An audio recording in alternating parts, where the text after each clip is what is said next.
just think, you could have done anything else with your Monday night.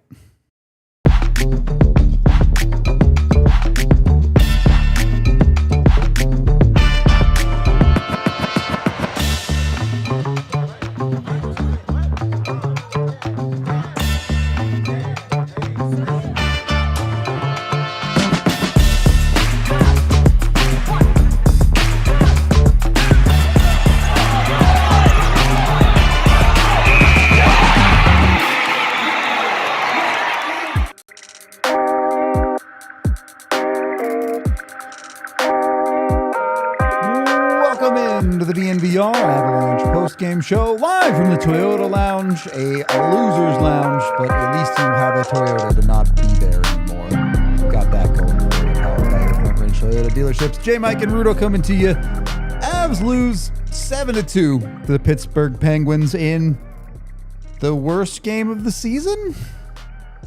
That was brutal. That was a waste of a night. Yep. That was tough to sit through. Not a lot of fun.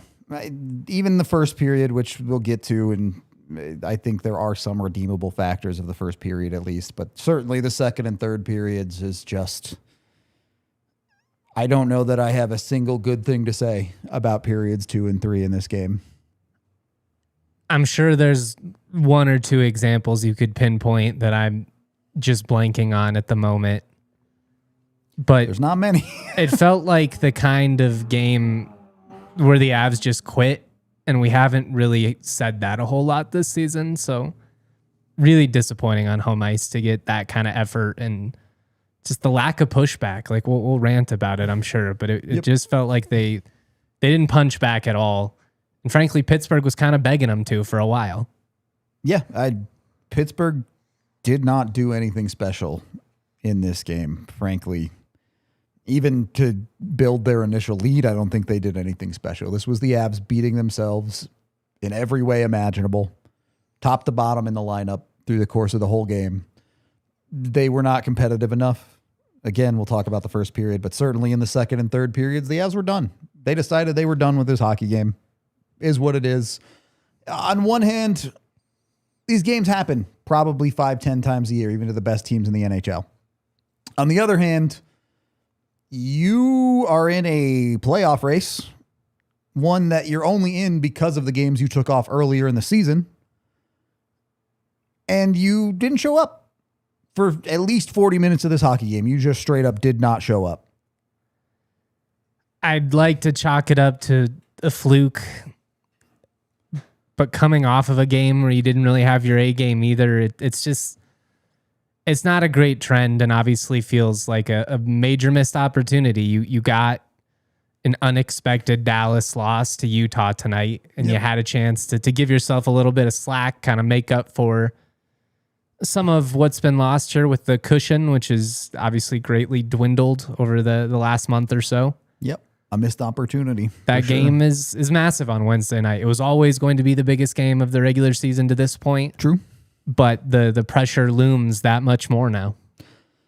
It's just tough. It's tough the way this game played out. It's tough the way you wanted to feel about the Avalanche. And if the Avs win tomorrow, then you'll forget this game extremely quickly. Honestly, you should forget this game extremely quickly regardless.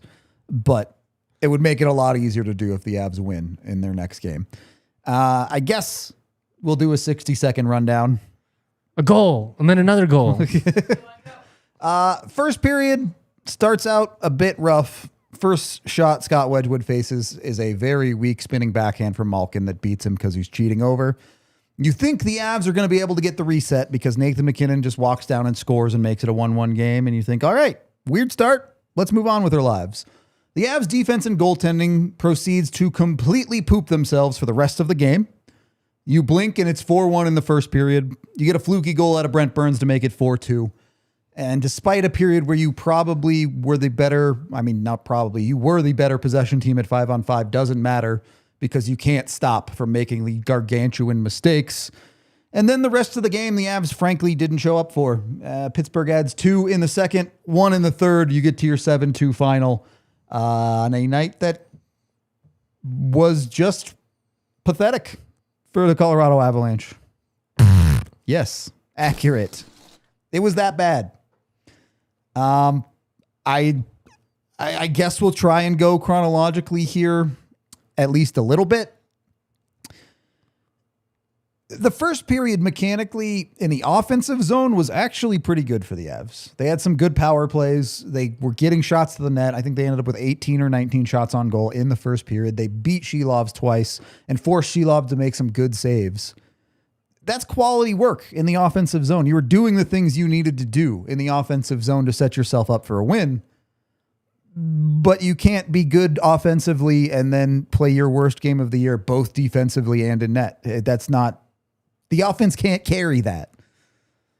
Yeah, we'll have plenty of time to talk goaltending and get into some of the defensive miscues that seem to be more and more persistent these days. I don't know how you just lose a fucking dude in front of the net as often as the Avs have over the last month. I'll say that. It's confounding. A problem, for sure, for the Avalanche is their net front defense, or rather their lack thereof.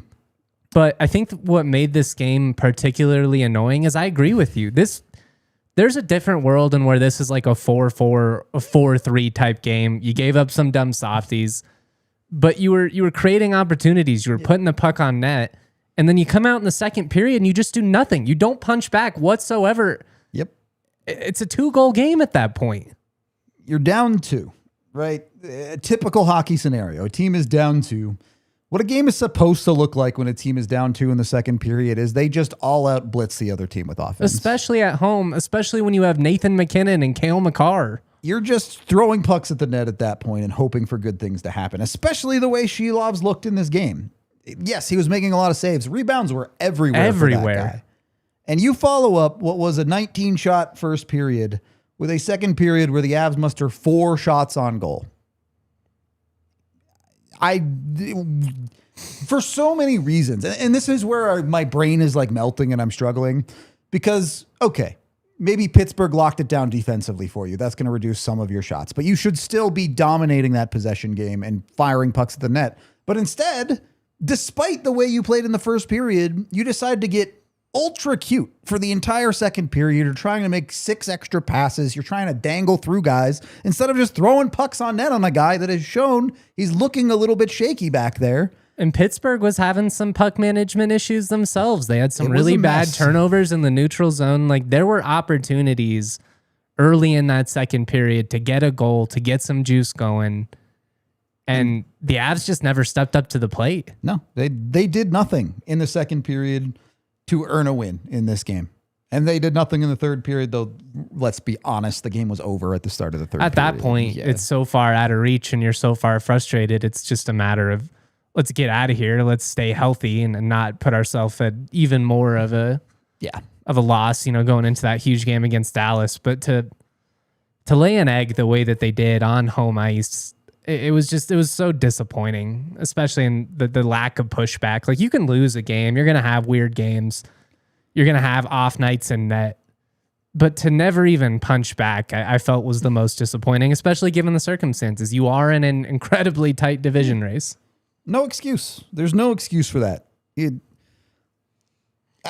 can find reasons. Like, if the Avs have showed up in the first period and just got cooked, and you're like, okay, they clearly just didn't have anything tonight.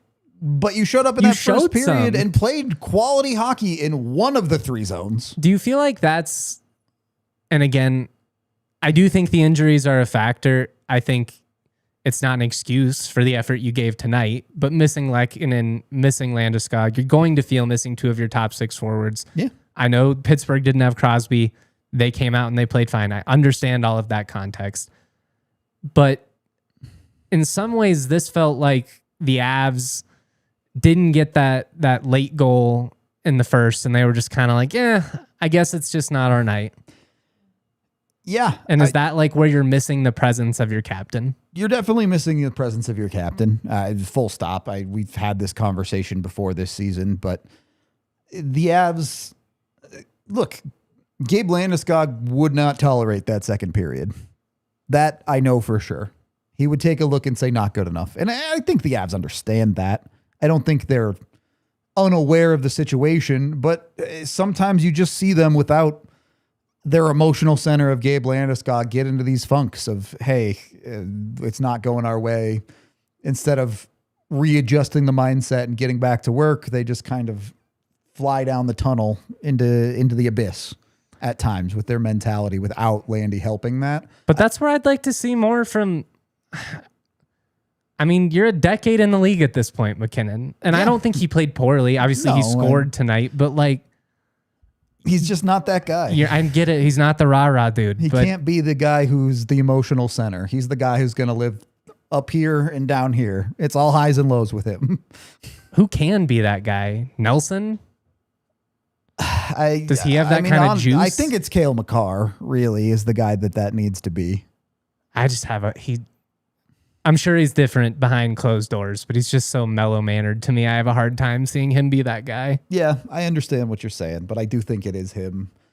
And the other factor there with the injuries is, again, injury is not an excuse for playing this poorly, but when you look at a guy where you're missing like Lehkonen, it's a guy who can give you energy.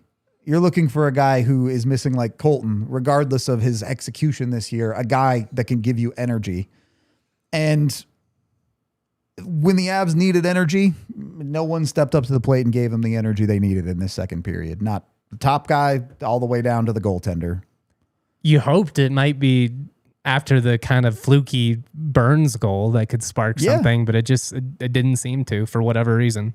Yeah, I don't know. I don't know what happened in the offensive zone in the second and third period. The Avs just said, nah, just stop it with the injuries, guys. It doesn't matter you're missing two of your top six forwards. Doesn't matter. Not a factor. It definitely matters. Again, I'm not saying it's an excuse, but you have to look at the reality of who the Colorado Avalanche are. And I think it's fairly safe to say the team we saw tonight is not the Colorado Avalanche at all.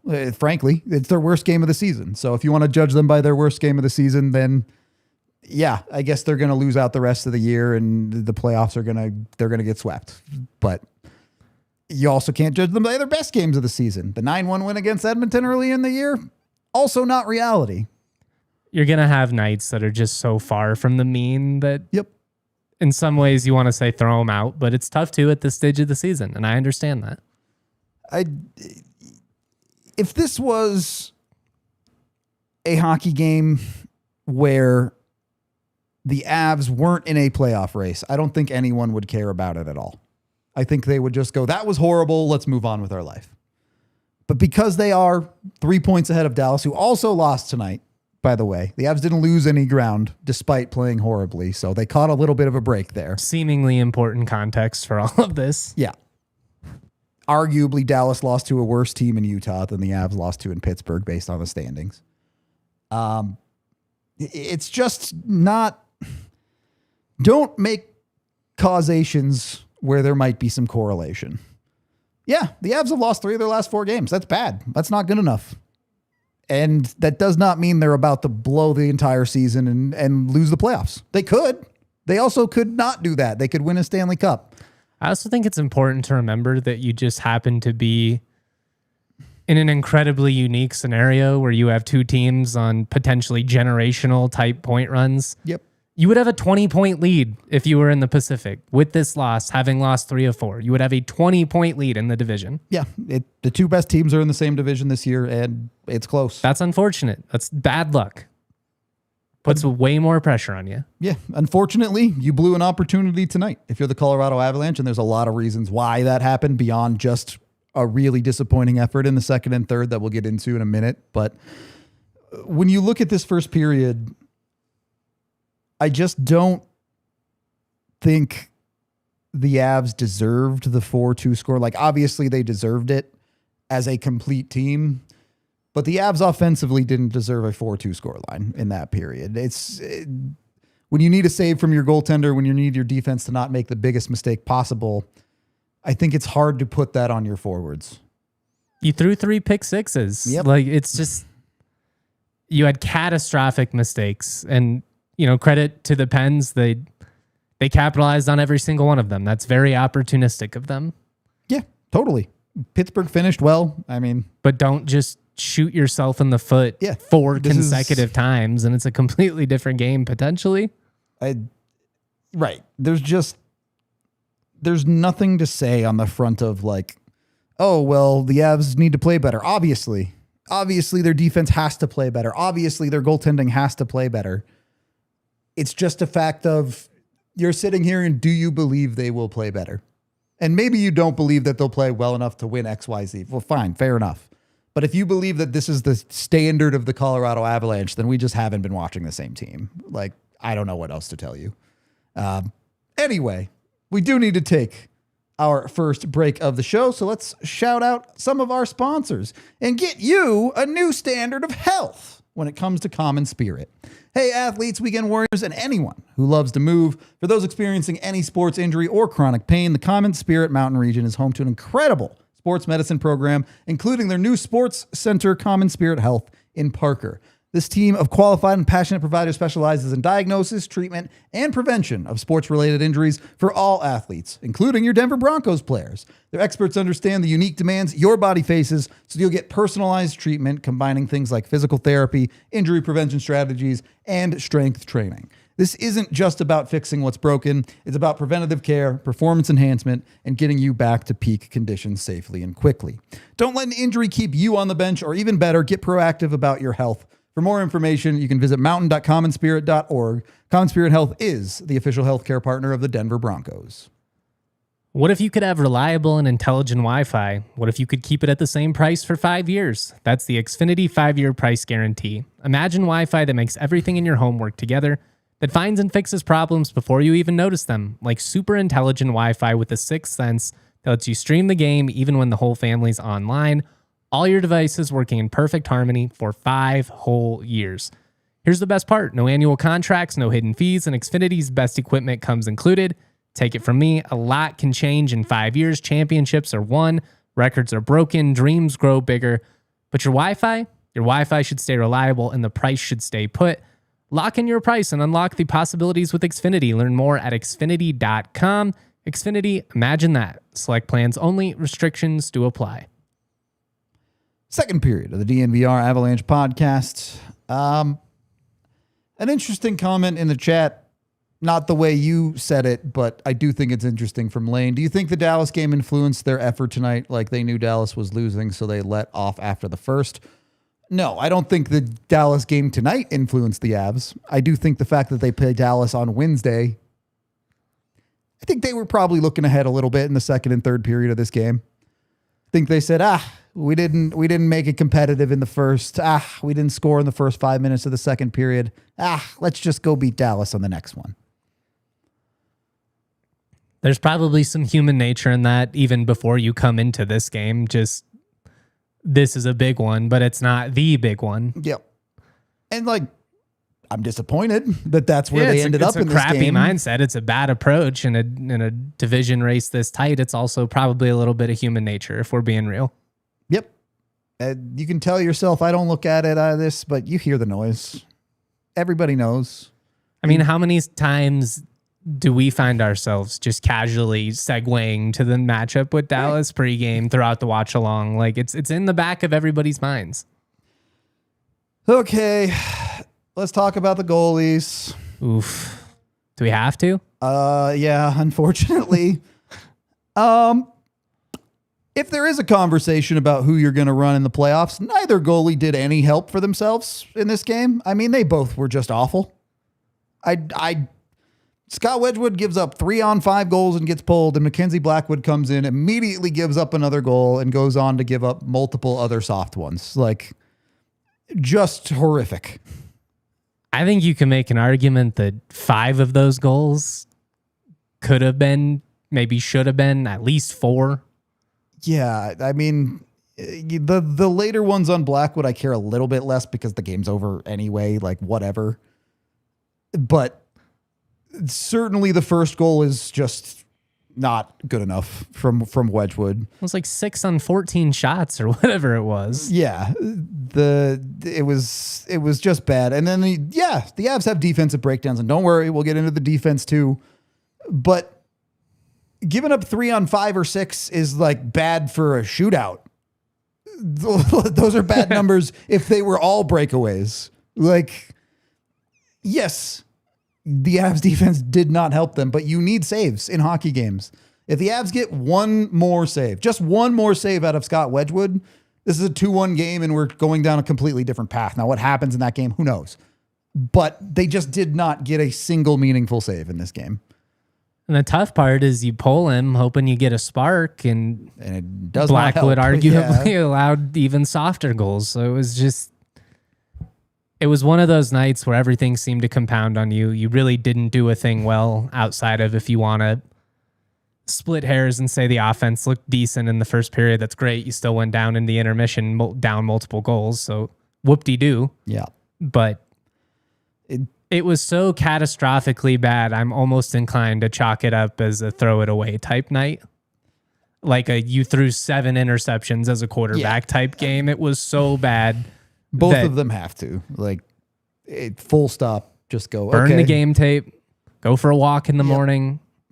That was my worst game of the season. We're going to move on, live our lives, and continue being good goaltenders. I mean, you kind of have to really across the board here. Yep. Like, I don't want to segue, I guess, too early in the show into big picture moving forward type stuff, but it's a 7-2 game. We're going to be all over the place on today's show. I mean, that's, to be honest with you, like, I get it. It hasn't been trending great for a while now, so that's not to be dismissive of their struggles. They have not been playing great hockey, at least to their capability of hockey, for a while. But yeah, this was so far from the norm that I don't put a ton of stock into it. At least, I mean, you come out and you give up 6 to Dallas in a very similar scenario. Okay, well, that'll change the tune pretty quickly. But I really don't put a ton of stock into this last handful of games.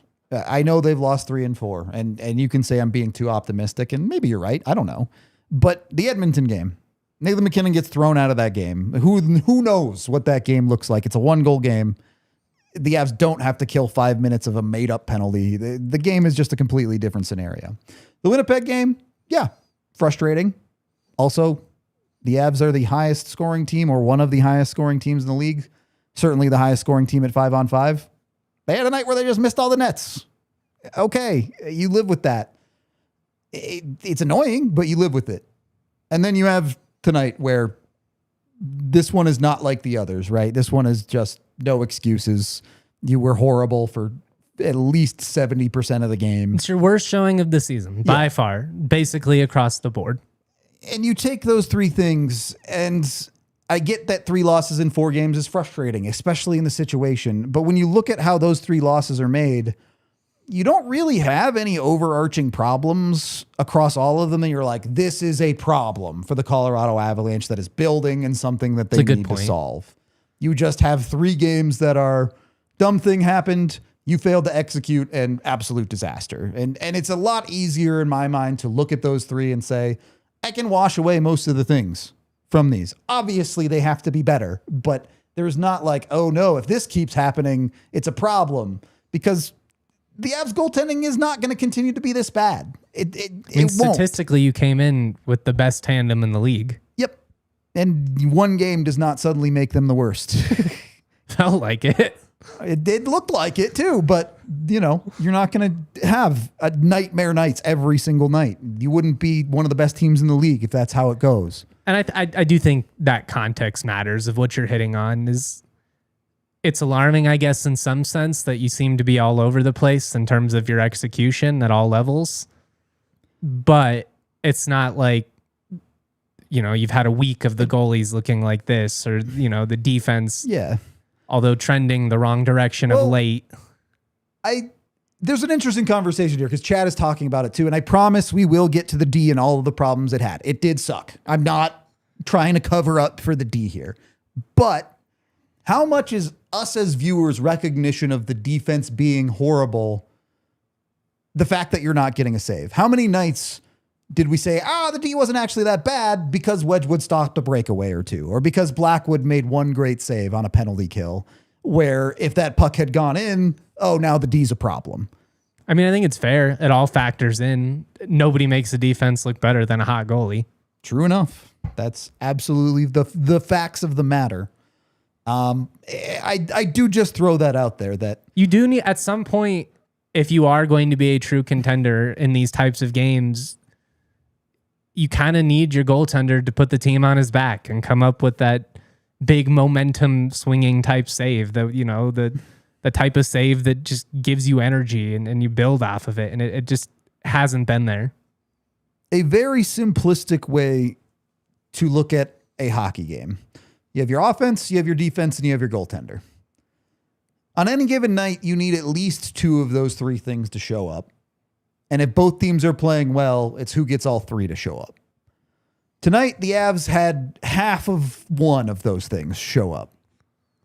And that was their offense. It's not winning hockey. No, not by any stretch of the imagination. Would you ever expect to win a hockey game if the Avs go into it? And it looks like that. So, yeah. I will say, if we're giving the offense some credit, and I mean, this factors into every other rant we've had about the power play all year, that's another area where it feels like that's kind of an opportunity. They take a couple of dumb penalties, and really outside of that second power play, you just don't do a whole lot with it to give yourself an opportunity. I guess there was one more decent one later on, but yeah, I mean, I didn't hate the power play today, but obviously it didn't score. And the power play has actually been quite a bit better post-Olympic break. I mean, it kind of had to be. It did. And I don't think, we're not sitting here talking about how the Avs power play is their biggest issue on the team anymore. It wasn't good enough today, but I don't think that's a power play sequence that you come away with saying, oh God, burn it down. No, I agree. But I feel like if you were going to swing things on a night where you go down, you give up 4 early goals, feels like everything's compounding. That's how you find a way to chip back into this game. And I mean, it's certainly a conversation of the Avs second period and them just going away. That's what I mean. Like, it just, as a whole, for 20 minutes decided to put it in coast mode. But yeah. From that perspective, I don't know that there are genuinely any positive things you're taking from the second and third period of this game. You have to look at every single facet of it and go, regardless of how I feel about it, regardless of how you feel about it, chat, the Colorado Avalanche need to look at that second and third period and say, that is the worst we can play. We need to make that the absolute worst we play this season and never do something like this again. Is this a burn the tape kind of night? Or is this a show it on replay type of like fuel ya? Nah, I don't think you need the replays, right? You should know it was bad. At least when the game was relevant. Again, who wants to watch the Avs screw up the 6th goal and one that just doesn't matter? A horrible save from Blackwood, but he's not hockey players aren't dumb, guys. They know when they've screwed up, and I would say like 90% of the time they know what they screwed up. Like, these are the best of the best hockey players. They understand that. And sure, if a guy wants to get in the film room and talk about something, you do that. But they don't need to be like, they don't need the Peyton Manning of like, I'm going to run this play on the footage until someone speaks up and says what they screwed up. It's not, it's obvious. When you play this bad, it's obvious what you messed up. You don't need to refine a little detail that you really need to dig into on it. Hey, I left the guy wide open at the top of my crease. Don't do that. Right. You don't need a lengthy conversation about why that's bad and how you should do it better. It's very obvious. Trying to bring some levity. Somebody in the chat says, burn the tape, burn the jerseys. Obviously, honestly, tongue in cheek, but bad sports karma for rocking the Nordiques jerseys. Throw those Wedgwood pads on that bonfire as well. Those brown pads are not doing him. I mean, they're fugly anyways. They are. They are not good. I don't like them at all. It's a horrible night from the Avs. I want to be very clear. Like, there is no redeeming this game. The Avs played as bad as they've looked all year. Absolutely awful. Doesn't mean they're going to look awful the next time. You can take bad things away though. Totally.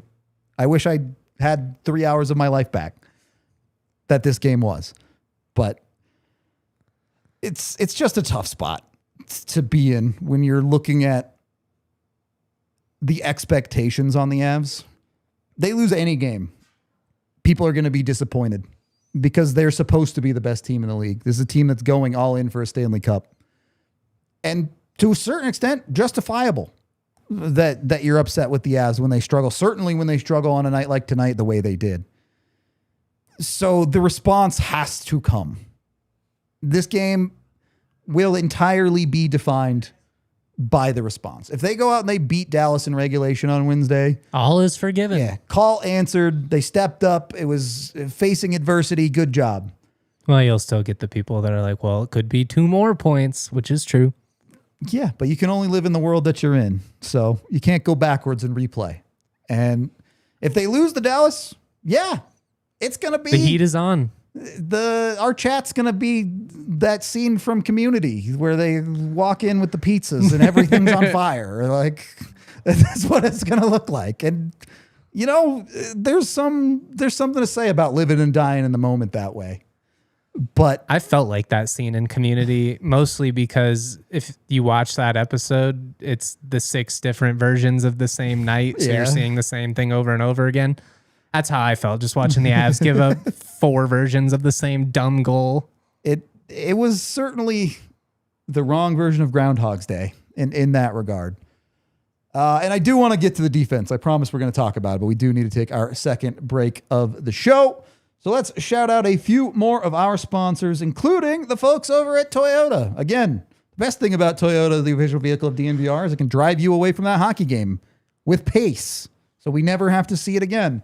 Trucks have been part of their DNA for generations. They've got multiple choices there. The Tacoma, the Land Cruiser, other great trucks too. And they also have 17 different vehicles with all-wheel or four-wheel drive available, like the Epic 4Runner. You can also, and this is the one I care about because, you know, you guys have seen the gas prices, 16 different hybrid vehicles to choose from, even hybrid trucks like the Tundra iForce Max. Toyota has more low and zero emission vehicles combined than any other automaker out there. So go get yourself over to your local Front Range Toyota store, including AutoNation Toyota, Rapids Centennial, Corwin Toyota in Boulder, Groove Toyota in Littleton, Mountain States Toyota in Denver, Stevenson Toyota East Aurora, and Stevenson Toyota West in Lakewood. They are the official vehicle of DNVR, and Toyota is also the official vehicle of the Colorado Avalanche. Toyota, let's go places. That was the kind of game that might make you want to put your hood up, maybe throw some shades on. You don't want to be recognized after a game like that. Throw some shady raids on. You know the moment when you realize you left your favorite sunglasses at the beach or on the roof of your car or at a gas station or at a baseball field. I've been there. It's the absolute worst. The homies at Shady Rays are making that process so much less stressful. Every single pair of shades is backed by lost and broken replacements. They're not going to give you the 3rd degree. You're not going to have to justify why you left them in a porta potty or wherever you might have left them. They're just going to replace them for you. Easy as that. They're changing the game. These sunglasses are made for real life, seriously good looking, polarized, durable, and not stupidly expensive. I can verify that. I have taken mine all over Dallas, Vegas, wrestling with the dog.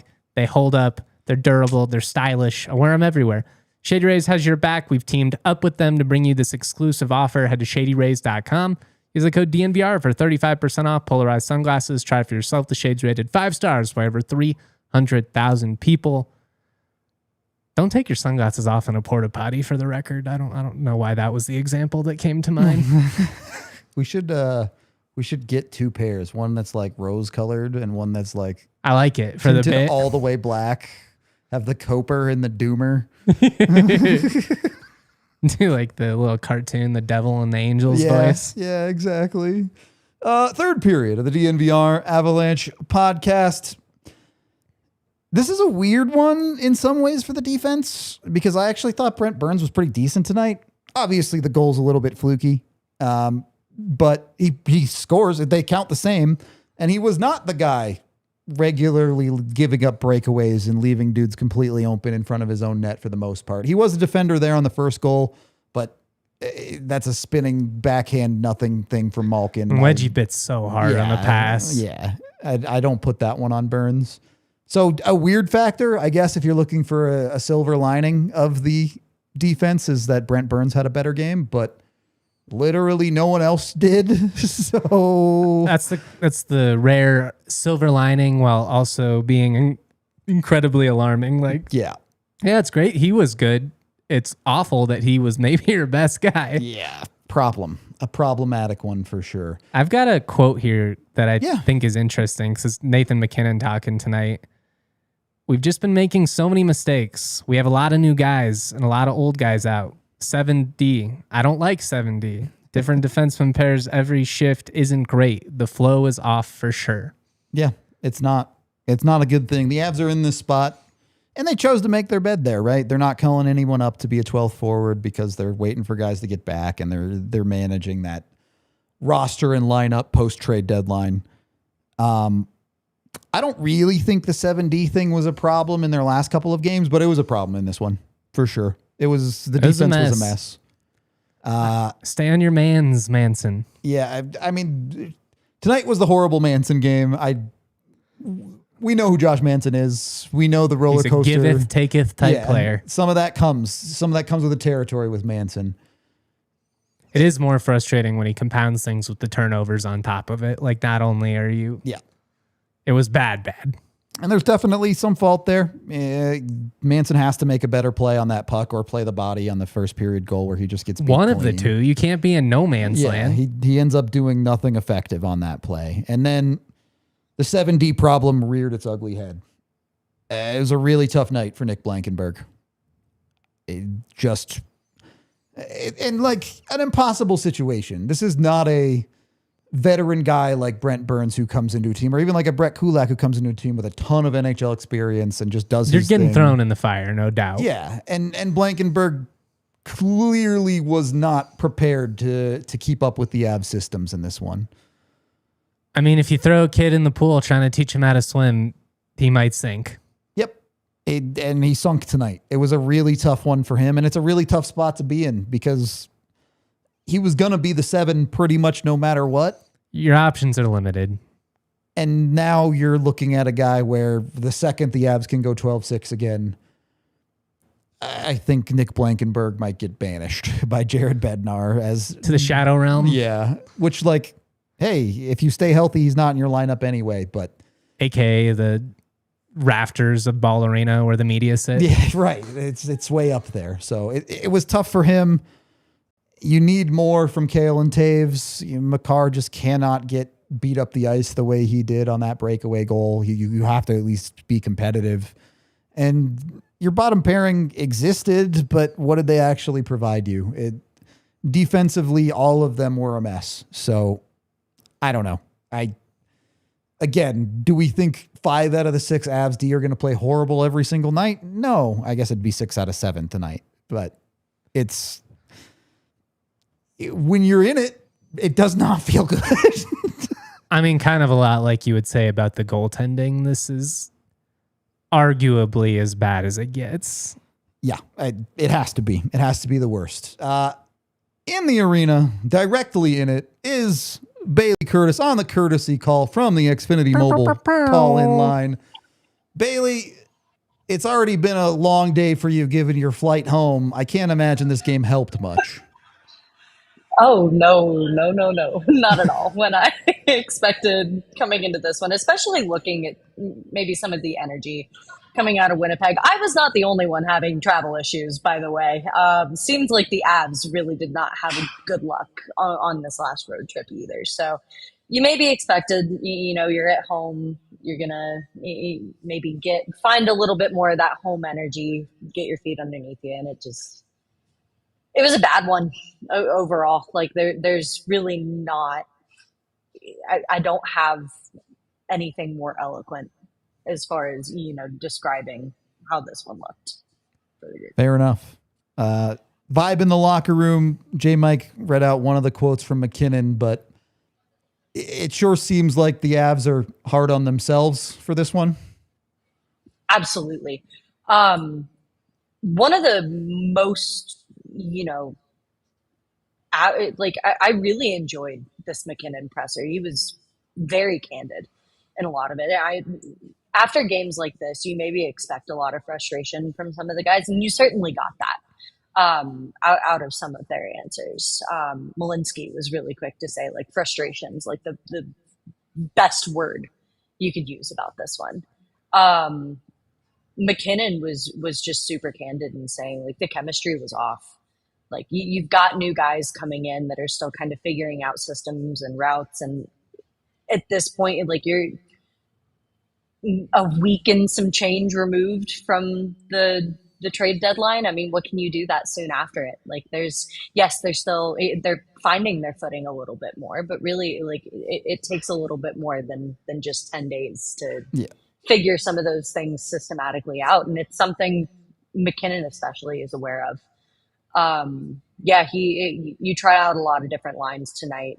Maybe you take a look at the 11-7 and realize it's not working for the team. Like there's a lot of things. He pointed to, maybe having more of those meetings pregame and just kind of touching back to some of the basics. A quote I really liked from the McKinnon presser today was him saying like winning oftentimes masks a lot of a team's issues. You can get by if you're scoring more goals than the team on the opposite side of the ice. You see that maybe during a Seattle game, comes out to bite you a little bit during Winnipeg. And it's definitely the situation here tonight. Moving around the locker room a little bit too, though, like as fun as it was to kind of hear McKinnon in that state of mind too, Brock Nelson was really quick to jump to the defensive, the two who maybe have the biggest eyes on them after a game like this, and that's Scott Wedgwood and Mackenzie Blackwood. Yes, you expect more out of them, and that's something Jared Bednar talked about it after the last home game too, and saying like, they don't have to stop everything, but if you're some of the best goaltenders in the league, you have to stop something. Yep. And that's Brock Nelson was very quick to come to their defense and saying, we did not do enough to help them. Like you can't put that all on them. Like it's on us for not doing more in front of the net. And I think both can be true at the same time. There's a lot to be said about, maybe Wedgwood was due for one. He's had some really good games the last couple that he's played. But as far as, that battle Bednar talked about maybe being a little more open-ended for the crease than you might think it would be at this point of the season. Every game counts. And especially in a game like this, when maybe you're looking for one of those bigger saves, it's one of those hard ones. You do want one. Looking at 3 goals given up on 5 shots sucks. But at the same time, too, your team's got to do more in front of the net to help them out. And everybody seemed very candid about that tonight. My guess is, even if the answer is yes, you maybe aren't going to get this answer on record, but I'm curious if there were any questions asked either to the players or Bednar in regards to looking ahead potentially. Obviously, you've got this big matchup with Dallas Wednesday night. Even pregame, we're kind of talking about that of it's in the back of everyone's mind, this massive game. It's the biggest game of the regular season coming up. Was there anything said about that? If not, I guess then what are your thoughts on how that might have factored into this? Almost every single guy we talked to mentioned, the big focus might be, looking ahead to Wednesday's game against Dallas. It's going to be a big one, and they are all aware of that, especially given maybe some of the injuries going around the locker room too. So it's hard, right? Because this team is really good at trying to stay in the moment, which I really respect and I really appreciate. And that's most of, the responses that you get. Yes, they're aware that there is a huge matchup coming up. 2 best teams in the league at the current moment. Like what's there not to look forward to as far as, preparing for a match like that. But at the same time, you have to focus on the game that's in front of you. And that's a lot of where the focus was tonight. With that said, I did kind of talk to Bednar a little bit about a quote that Mac had during his presser, and saying like, you can be frustrated and mad about the game. But there's part of it you kind of do have to flush, because you do have a big game coming up here soon. And I asked Bednar about that a little bit, and he had mentioned that going back specifically to the Edmonton game, there's, a lot to look back at and, fix and pick apart from that game. And he feels as though when they have games like that, the team has responded really well in the next game. You look at the things that went wrong. You look at some of those defensive breakdowns that led to a lot of the goals here tonight.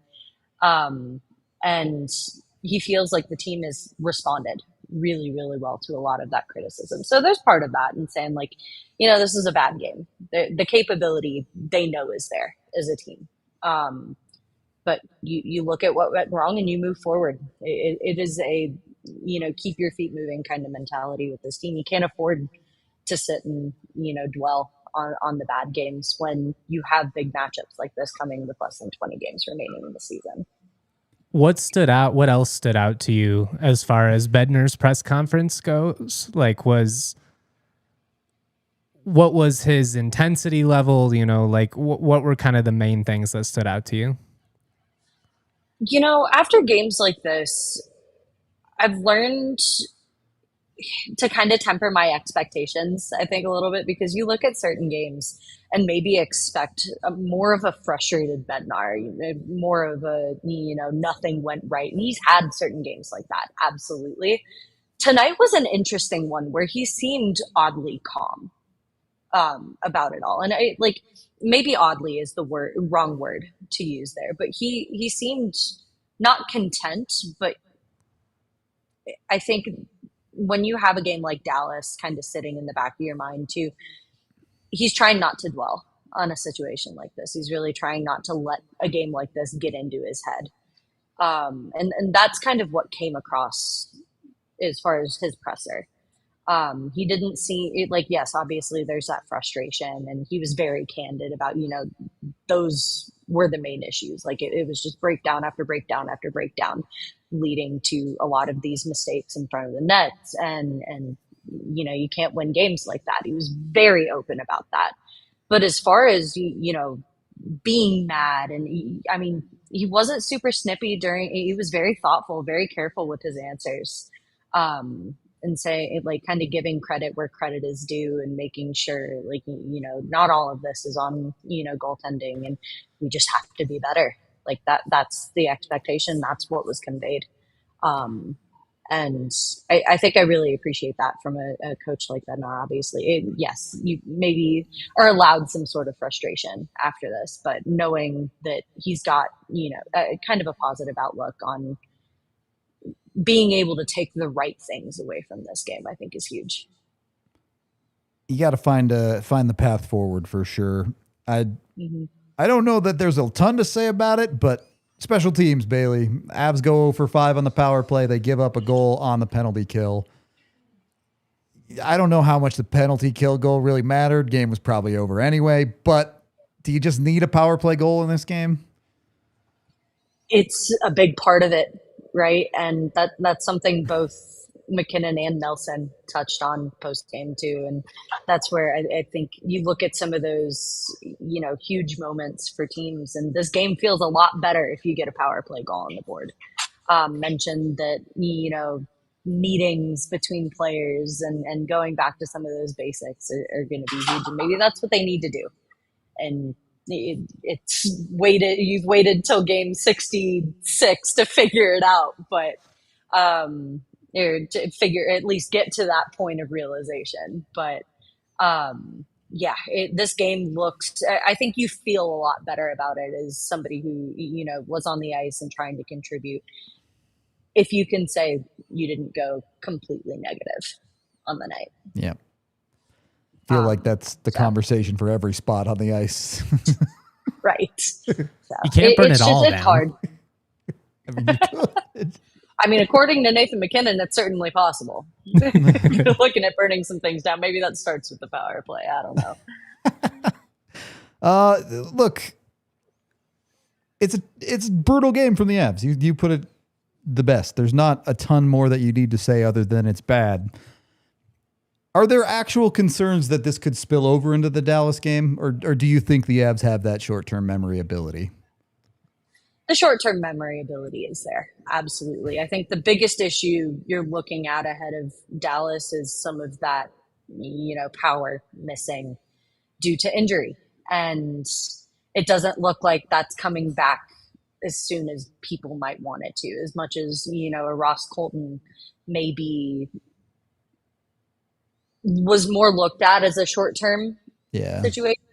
Some of these guys may not be coming back until the end of the next road trip, which is going to be an 8-day long road trip. You've got 4 games, and Bednar made it sound like they're going to try to get at least a couple of the 4 guys that are currently missing back into the lineup by game 4, including Logan O'Connor. Like, did not leave that, out of the realm of possibility, which, maybe that's more hopium than anything. But, I think that's going to be the biggest part that you're missing. Not only are you, what you're missing, and Logan O'Connor hasn't played for the entirety of the season, but missing a guy like Gabe Landeskog.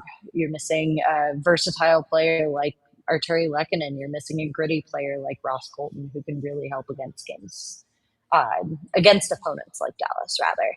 And the short-term memory ability of this team, I think, is the least of their worries ahead of a game like Dallas. You're looking at a Dallas team who also got blown out tonight. So this is, I think, more so 2 teams that are going to be battling. Maybe, there's that embarrassment factor, I think, coming out of it a little bit, and saying, like, we both looked really bad against, teams that maybe we should have beaten. Now here's our opportunity to, best on best. What can we do now to show that we are talked about as much as we are? Like, that we deserve some of the hype that we've, gotten over the last 60 games. Did either goaltender speak? And I'm guessing not, but did they? And then did Bednar give any indication of who he might be going with on Wednesday night? He said something pregame about playing the goaltender that's going to give you the best opportunity to win. That was neither of them today. So Trent Miner it is. So, I don't know, with some of this. I kid. Maybe reluctancy. Well, I was going to say, with some of the reluctancy to call up from the Eagles, maybe that's not as much of a possibility as we'd like. We can carpool Trent down to the game on Wednesday. There's a reason it's called the Hockey Highway. I will say that. No, it's really hard to tell. Just because it looks like after a game like tonight, both goaltenders could use a reset. But if you're looking at, the goaltender that maybe had the most excuse, you look at a Mackenzie Blackwood tonight, who he comes in cold, and it's a tough spot. It really is. It's a tough spot to be in for both Wedgwood and Blackwood, but Blackwood does a lot given the situation that he's put in. It still comes up short for him, obviously, but I don't know. It's half a dozen of one, 6 of the other. It's a coin toss, I think, at this point. If I had to put money on it, it would probably be Blackwood. That's just kind of where my vibes, my spidey senses are kind of leading me, just because of the start that Mackenzie Blackwood, that Scott Wedgwood had. He's had some really good games over the last stretch of games. Jeez. And if you're looking to give any guy some sort of rest, I would make sure Scott can sit as much as possible, just so you're giving the guy who's been better for you a better chance down the rest of the stretch. I think that's fair. That's all I had, Bailey. Any final thoughts on this one? Not really. Not a whole lot. I'm kind of taking a flush it mentality, really. It's, you have a tough road trip with some tough travel issues, leads to a game like this. You're back in front of a home crowd on Wednesday. Take advantage of it. And I don't know, a lot of teams talk about bringing their best against the Avs, having the game against the Avs circled on their calendars. It seems like Dallas may be one of those teams for the Avs too, where you look at some of that, bringing out the best in a team. It's going to be a fun one. I'm expecting a good game on Wednesday, at least much more fun than this one was. I'll tell you that. Well, we know the Avs have it circled too, so we'll see what it looks like on the other side of that conversation. Bailey, thank you for the call in. We're going to let you go get some sleep. Please go sleep some. It's been a long 48 hours for you. That was Bailey Curtis. Follow her on Twitter at Bailey Curtis with 2 Y's in Bailey on Twitter on the Xfinity Mobile call-in line. I think that's more or less everything I have to say. Should we just listen to the Bednar presser? I don't want to talk about this game anymore. I bet Bednar didn't either, but I think he gave us a good amount. So, yeah, let's hear from Coach.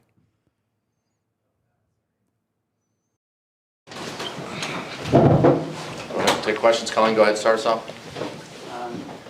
Coach Nate, talked about communication kind of being an issue and just not having the team on the same page tonight. What are your thoughts on this game? Yeah, I would agree with that. I think like their jump in the first period, like some of the things we were doing offensively, talked about getting to the inside ice more than we did against Winnipeg and making sure we're delivering the puck to the net. We have a period with 18 shots and defended hard, but we like the goals and chances that we're giving up are just like blatant. Guys getting beat, guys getting out-competed, just not digging in enough, and we're giving up easy chances. And they're like that start is not on Wedgie at all. Like what's he gonna do? Like some of the chances that we're giving up are guys all alone at the net front, kind of the same as Edmonton. We just talked about it, right? So we fixed it for Winnipeg, and then it's back again tonight. So then the disappointing part for me is you're down 4-2. You like what you're doing offensively. You should come out in the second with a push, and our game went completely the opposite way. Like 3 shots, no push, one and done on every entry, and just looked like we wanted to try and skill our way through it, and they just played the right way the whole game, and the score ends up where it ends up. So it's my job to make sure we identify a couple things that are the most important for Tuesday or for Wednesday, and make sure that our guys understand that it's going to have to be a harder, more competitive game on the offensive side of it to get inside, and the same thing on the defensive side of it, so we clean some things up and get ready to go again. Jesse, then Evan. What you were talking about there with the defensive breakdowns in front of the net, is that lack of execution? Is that guys getting used to systems? What is it that you think is leading to maybe errors that we didn't see earlier? Well, most of those weren't new guys, so it's like part of it's lack of communication, right? Like I think you got to be an active participant in the defending of your team, right?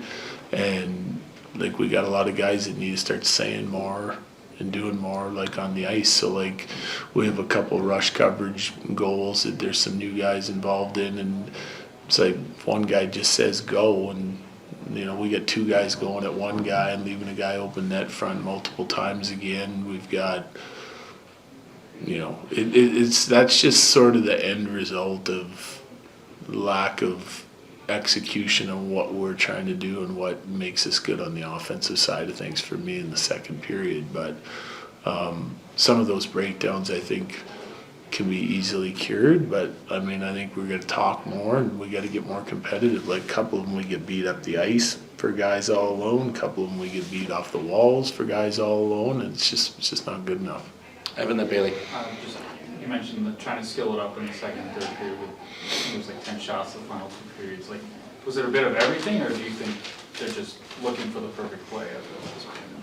I think they're looking to try and create something off the rush, and if it doesn't work out, then it doesn't work out. Like was their mindset, right? Like it's easy to skate with the puck and try to make a play on entry, and if it doesn't work out, it doesn't work out. Like that's not a winning formula, right? Like our rush attack has been good over the years, and it's been good this year because we played through to the net, and if we don't look like what we see, we delay out of it. We can play through the bottom, we can play through the top, but a lot of guys passing up on shots, trying to pass it all the way into the net. A lot of guys just, unwilling to kind of play to the goal line and go win a battle in order to play ozone play. So it's a little bit of everything. It's what we'll address. for sure going into Tuesday night's game.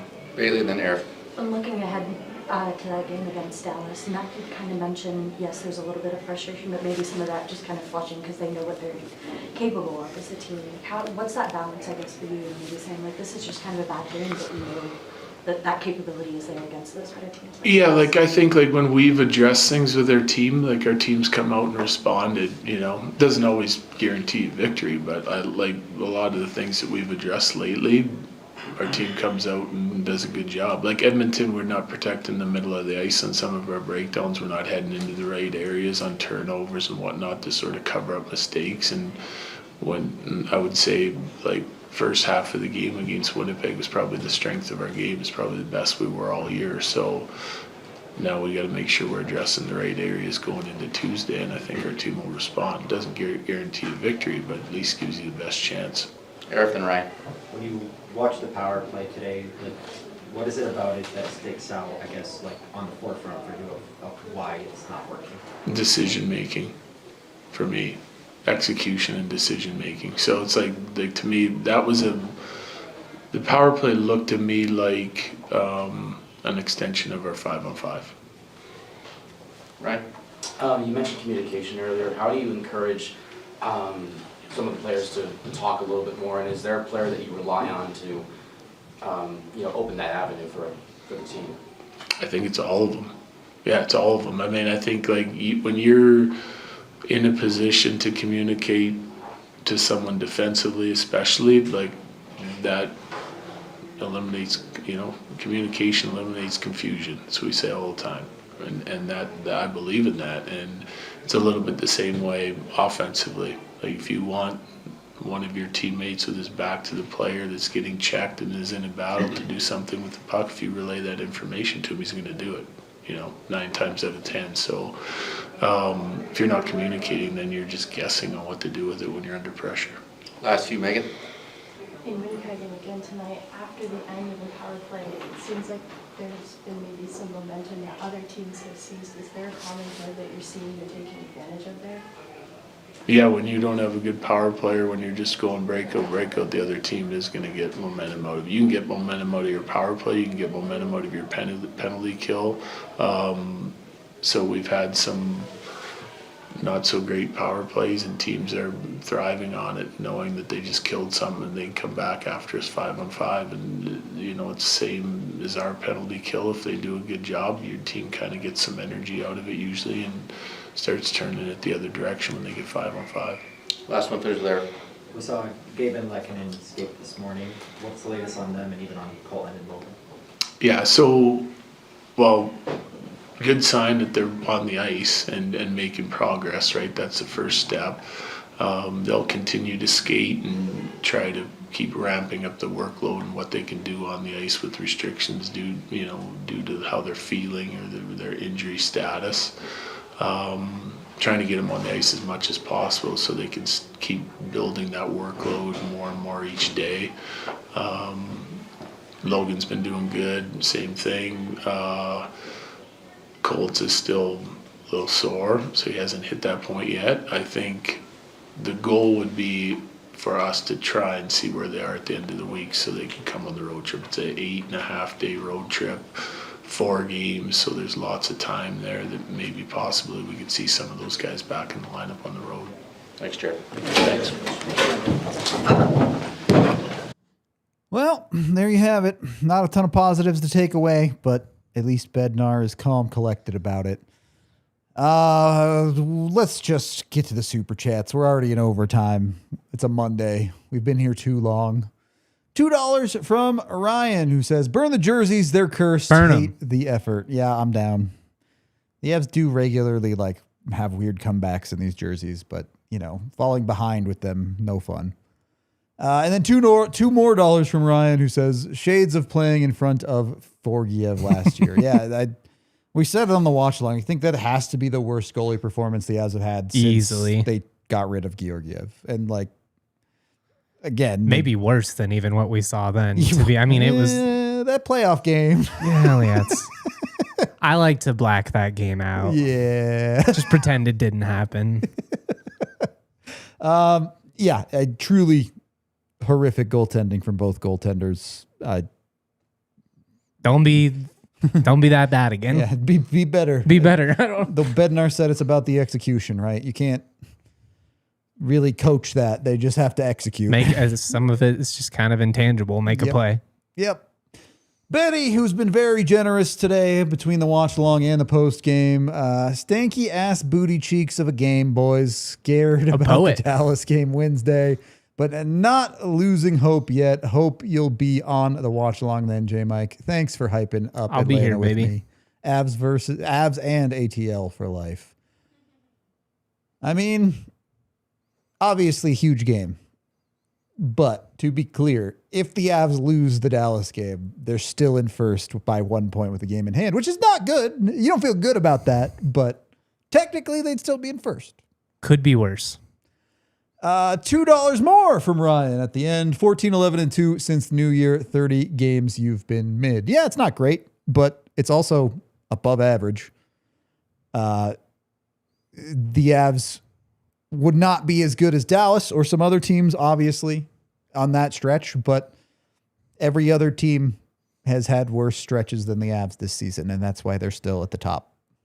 I mean, it's where you get frustrated, both in hindsight and somewhat in the moment of the kind of 2 weeks before the break, where it was just so clear that they went into coast mode. Yeah. And now you're in a situation where you got to win some of these games down the stretch. You got to win some, probably most, to be honest. With the way Dallas is playing, man. Who knows? I mean, look, Dallas has to start losing games eventually, too. They lost tonight. They can lose more. It could happen. It is allowed. I think it is worth noting that Dallas is also not a Chell team. They can't just win 40 straight games. Doesn't happen. So it is a factor too. And I think the other thing there is tonight sucks. Losing 3 of your last 4 sucks. These things are bad. You should not enjoy them. But also the fact that we're bemoaning a stretch where the Avs are clear cut above 500.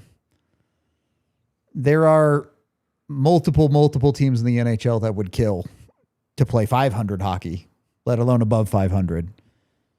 It's the benefit of having the start that you did. All of the games count into the conversation. Yeah. And we're talking about that stretch as the worst stretch of the season for the Avs. And that I think tells you the worst stretch you've played. You're still a playoff team. Right. It tells you how good the Avs really are. And obviously they have to show up. You're going to have to turn it on and do it. But you can't play that brand of hockey and win a cup. I get it. But there are teams in the league where they get blown out 7-2 tonight, and they're like, yeah. That's what happens on Tuesdays around here. Yeah, right. That time will come again at some point for the Avs, and I'm not looking forward to it. So I'm focusing on the positive a little bit here. We'll see what happens in Dallas. We are going to wrap this one up. Anything left, J. Mike, before we go home and go to bed?